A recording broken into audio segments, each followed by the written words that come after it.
Hello. അങ്ങനെ വീടിൻ്റെ അടുത്തുള്ളൊരു മാർക്കറ്റിലോടാണ് ഞാനിന്ന് പോകുന്നത്. എല്ലാം തേഴ്സ്ഡേയിലും സാറ്റർഡേയിലുമാണ് ഈ മാർക്കറ്റ്. അങ്ങനെ ഒത്തിരി വെൻഡേഴ്സ് വന്ന് നടത്തുന്ന ഒരു മാർക്കറ്റാണിത്. സമ്മർ സമയത്താണ് ഇത് വലിയ ആക്റ്റീവ്. നിറയെ ഫ്ലവറും ഒത്തിരി പ്ലാന്റ്സും ഇൻഡോർ പ്ലാന്റ്സും ഔട്ട്ഡോർ പ്ലാന്റ്സും എല്ലാം ഇവിടെ കിട്ടുന്നതാണ്. പിന്നെ നമുക്കിവിടെ ഓർഗാനിക്കായിട്ടുള്ള ആപ്പിള്, ഗ്രേപ്പ്, പ്ലം ഒക്കെ കിട്ടുന്നതാണ്.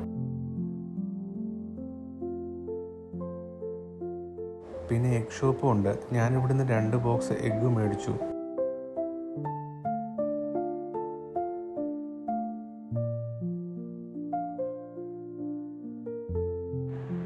ആർട്ടിഫിഷ്യൽ കളറൊന്നും ചേർക്കാത്ത പീനട്ട് ബട്ടറും കാഷ്യൂ ബട്ടറും ഒക്കെ ഇവിടെ അവൈലബിൾ ആണ്. പിന്നെ വിൻ്റർ ആകുമ്പോൾ ഒത്തിരി ക്യാപ്പും ഇതുപോലെ വരും. പിന്നെ ഞാൻ എല്ലാം കഴിഞ്ഞ് ഇറങ്ങാൻ നേരത്ത് പിയാനോ വായിച്ചുകൊണ്ട് ഒരാളോട് ഉണ്ടായിരുന്നു. അങ്ങനെ പുള്ളിക്കൊരു ടാറ്റയും കൊടുത്ത് ഞാൻ നേരെ വീട്ടിലേക്ക് തിരിച്ചു വന്നു. അപ്പോൾ അത്രയേ ഉള്ളൂ. ബൈ.